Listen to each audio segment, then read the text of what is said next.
building people. We have an apology to make right up front. Our treasurer, our finance manager, our finance computer crashed. So we're trying to pull all the old documents off of it to figure out where we're at. And we realized that the other computer that we were gonna put it on is too old to accommodate the new QuickBooks. So we're working on getting that done. We actually worked on getting it with our credit union, where everything the credit union puts in would automatically drop right into our programs. But our computer's too old to pick it up. So we're working on getting a computer that'll work there. And the other thing is, our vice president had, or our president of our associations had two major family members die in the last month and a half, and she is working on that with those issues right now, and that's Teresa. So that's kind of why we don't have anything really prepared. And that's okay. So first off, I need you to introduce yourself sorry. for the record. I'm Phil Clifton. I'm vice president of the BCBMA Building Association. I'm Miguel Dominic, the building historian. Okay. And what we're doing here is, these are departments that are directly under the commissioners. And so we're asking you just to come forward and kind of give us an idea of where what your goals are, what you've accomplished in the last while, and what direction you see you're asking your needs are for the coming year. I think we can start with the fact that we have repaired one leak. We found where one leak was coming from and could get to it to repair it. We have another leak that is behind a brick wall.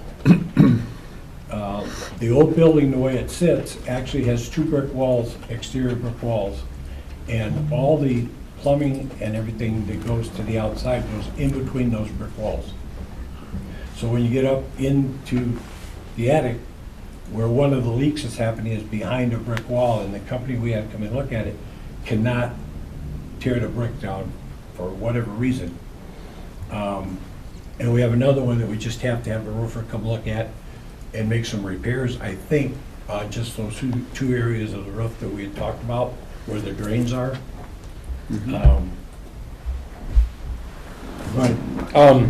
So let me add to that, because I'm the one that's there every day and deals with all these guys when they come in. So when Roto-Rooter came in, I explained to them the leaks that we got going on with the roof. My concern was with the pipes also, because the pipes are leaking onto the sheetrock on the ceiling and making it wet. And we had a piece actually break off and fall onto the floor. When they came out, they said that the three pipes that we have in there needed to be repaired. But when they got there, it turned out that the one original pipe that was cast iron was the one that was leaking. They yanked the whole thing out and put like a, what do you call it, PVC piping, whatever, in there. The second one, they said they can't get to it because when they built that building, for some reason, they bricked the pipe in that's above the women's restroom. And they're not allowed to cut into masonry.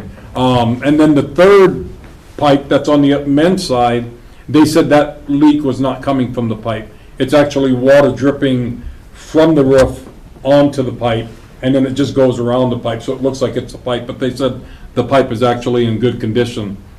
I had another roofer come out over the weekend, and he said that the roofing doesn't need to be replaced.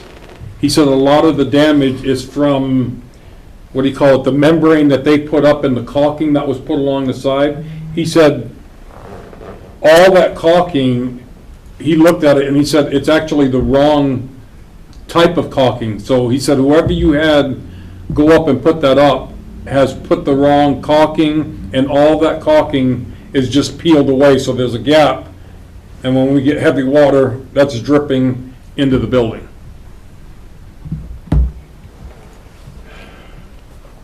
Okay. So that's what we're working on for money, and we approached you a month or so ago and told you what we had for bids for replacement of all that. I think we need to go back now and find strictly a roofer, not a flood and restoration company, that can come in and repair what's wrong with the roof. So we need to get those estimates done, and we know that they're probably gonna be looking at what they did with the one inside. We're still, without having the bid, I wouldn't even venture a guess what it's gonna be. I know it's not gonna be a $30,000 bill like we thought, but I still think there's, once a bona fide roofing company gets up there, they can tell us better if they can repair it or it needs to be replaced. And to go along with that, Robinson Roofing did that, those two roofs, one in 2016, one in 2017. Their work has a 20-year warranty. I talked to Robinson Roofing about that, and they said, apparently you guys didn't read the warranty, because the warranty says it's the owner's responsibility to periodically get up on the roof and check to see if the siding has pulled away from the roof. And I found it in the tiny little print on there, but he says, the previous board, he said, I've told them that they need to get up on that roof, and it looks like it hasn't been checked. Well, it sounds like it ought to be, it was a problem in the past, if it's in tiny print, that they've already dealt with it in the past. Right. So that's what we're dealing with Robinson with it, but we have other roofing companies that we'd be better off with. The other thing is we have floors in the building that need to be reconditioned. The ballroom floor itself, we have tried doing a self-recondition with it, buying $180 bottles of like a wax sealer, but it doesn't hold the way we think it should. So we've got the whole ballroom floor and the two adjoining rooms on the side, that it's gonna cost about $4,000 for somebody to come in and recondition. We have 3 places in the building that have tile floors, the red tile, and for those to be reconditioned, because the grout's starting to crack in them too, is another $4,000, just to have somebody come in and recondition them. There's a wax that's on them that, I'll tell the story. Miguel thought he could use a buffer, but the buffer got away from him and smacked him. Trying to use the strippers. Well, there's a talent to using a buffer, So, put it that way. other than general maintenance, I think, well, the windows are being put in. And I Okay. think that we will see over a year's time, after they're all installed, because we're gonna have to go do some trim painting and stuff, that we're gonna see a big difference in our utility bills. So there's a couple of questions that I have for you. One is about the windows. You got a declaration as a historical building. Yes. So are you abiding by all the rules of the historical building in the windows? Because you said you weren't replacing them exactly the same.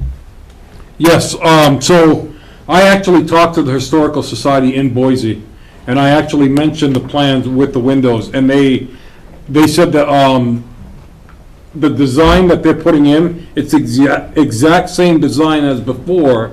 Instead of the moon windows that are there, instead of them having 30 individual panes, they're gonna put a half moon, duplicate the wood template, and put that over the windows. And the Historical Society said, that's totally fine. They said because, that's not changing the look of the building or anything like that. And that was my concern, is after our meeting the other day, and there was conversation about, well, if it's designated as a historical building, that usually increases the price on anything that you replace or you do. Right. Because you go back to that. Right. And the historical naming, it's because that building falls under the Lincoln Johnson Historical District, and that's how that building has gotten, I just want to make sure that And yes, that I did check. designation, we're following the rules. yes, I did check. And then the second part is, you come in here with these requests, but what we're doing with everybody is we're saying we're staying at last year's budget. So however you can find ways to take care of these things within last year's budget is what we're looking for. We're looking at, and Miguel's been to a couple of the banks, a couple of the credit unions, asking for help to do fundraisers, because they do them all the time. And we're looking at doing a couple of large fundraisers for the building. Okay. And what'd you call it? What? You named it. You put a Facebook page out for the reconditioning of the building. Oh, yeah, Operation Renovation or something like that. Renovation of the building. But I really believe that with the banks that we've talked to, the grants that we can get from the Historical Society, I really truly believe that the building can handle this. I think we can raise the money, because I've talked to several of the banks. Also, Lauren Egbert, our secretary, has also reached out to other places that said they're on board to coming on the fundraisers, and the bank said whatever we raise, they would double or triple that, and they also proposed an idea to us that if they come in and help us, would we be willing to put plaques on the front foyer that says the people that donated, and they said would need to be something that's permanent, not, we put it up, and then a year later, we tear them all down. And that would be fine, because that's something the building has done in the past with people that have donated to the building. Those are right where the upstairs, where you come in upstairs, they're to the, just south on that one wall. There's already some plaques up there, and there's some that have fallen down, I've noticed.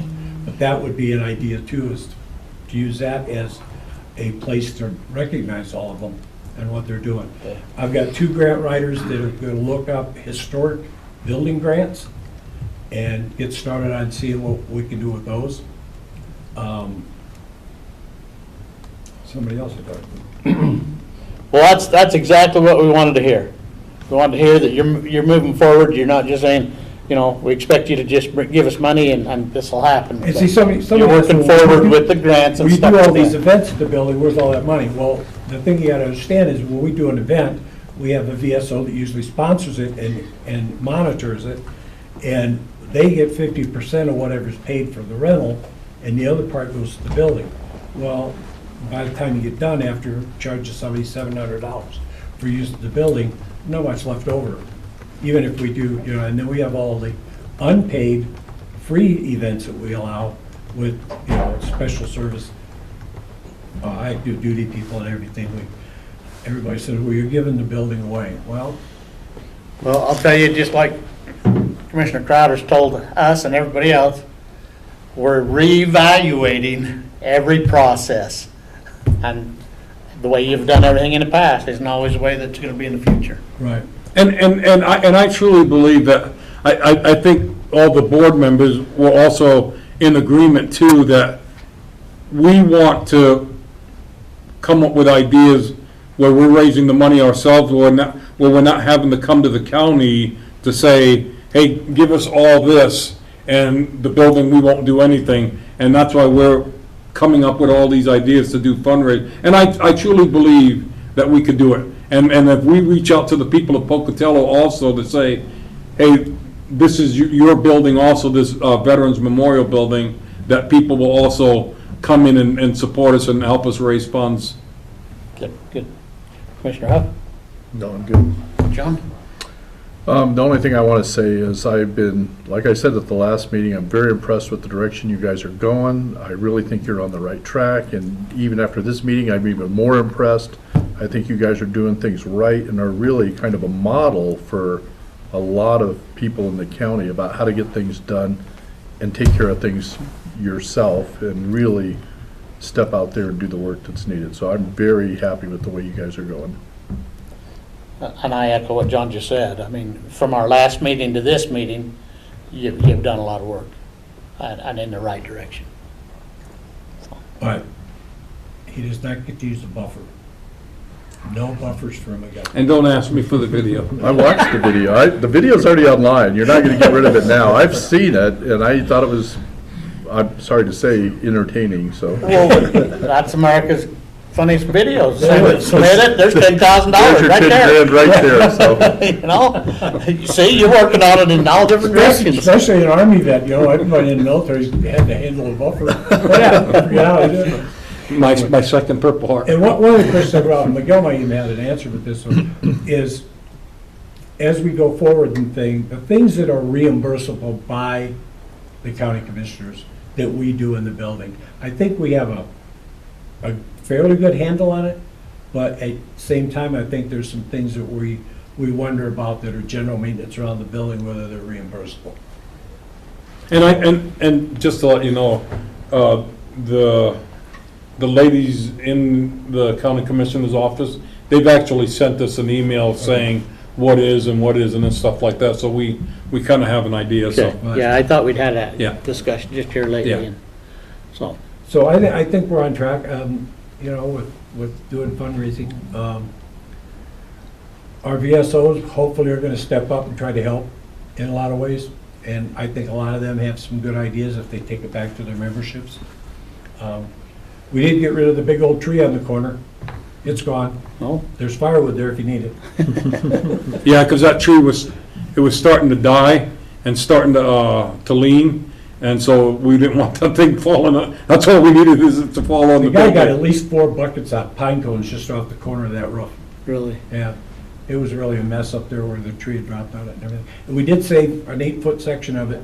We're gonna see if we have somebody carve something in it. But we'll pay for that, we're just. Yeah, that's my maintenance. All right, thank you. All right. Awesome, thank you, We'll let you sir. know if we need anything. All right, All thank right. you. You bet. Thanks for what you do. Yeah, thank you too. Hey, these the same chairs we have at the building? Yeah, same chair. We need some more. Snow groomers, introduce yourselves.